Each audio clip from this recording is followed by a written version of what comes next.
के भतीजे और उनके उत्तराधिकारी आकाश आनंद को लेकर बड़ा ऐलान किया गया है। बता दें, आकाश आनंद उत्तर प्रदेश की 9 सीटों पर होने वाले उपचुनाव में चुनाव प्रचार करते शायद ही दिखें। दरअसल बसपा उत्तर प्रदेश के 9 सीटों पर चुनाव लड़े। इतना ही नहीं, बसपा नेशनल कोऑर्डिनेटर आकाश आनंद महाराष्ट्र और झारखंड विधानसभा चुनाव में एक्टिव नहीं रहेंगे। उत्तर प्रदेश में मायावती ने बसपा प्रदेश अध्यक्ष विश्वनाथ पाल को चुनाव में प्रत्याशियों के लिए प्रचार की जिम्मेदारी सौंपी है। पार्टी सूत्रों की माने तो यूपी उपचुनाव में आकाश आनंद के प्रचार को लेकर कोई शेड्यूल अभी तक मिला ही नहीं, जिसके बाद कयास लगाया जा रहा है कि आकाश आनंद यूपी उपचुनाव से दूर ही रहेंगे। लेकिन क्या है वजह कि आकाश आनंद को यूपी उपचुनाव से मायावती ने दूर रखा?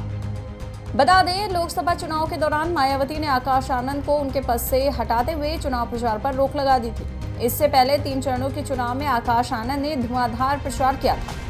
लोकसभा चुनाव में मिली हार के बाद जुलाई में एक बार फिर मायावती ने आकाश आनंद को नेशनल कोऑर्डिनेटर बनाया और अपना उत्तराधिकारी भी घोषित किया। इतना ही नहीं, लोकसभा चुनाव के बाद पंजाब और उत्तराखंड में हुए उपचुनाव में आकाश आनंद को स्टार प्रचारक भी बनाया गया। हालांकि बसपा का दोनों ही जगह हार का सामना करना पड़ा। हरियाणा चुनाव में भी आकाश आनंद ने कई चौपालों के माध्यम से पार्टी और गठबंधन के लिए प्रचार किया।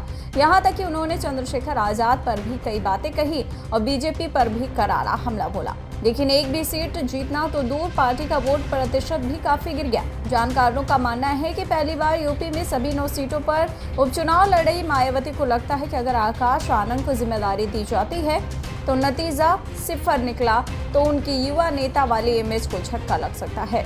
साथ ही मायावती अपनी जीत को लेकर उतनी आश्वस्त नजर नहीं आ रही। इतना ही नहीं, मायावती आकाश आनंद को चंद्रशेखर आजाद के कार्ड के तौर पर तैयार कर रही हैं। इसलिए भी यूपी उपचुनाव में प्रचार की कमान प्रदेश अध्यक्ष और प्रत्याशियों के जिम्मे ही है।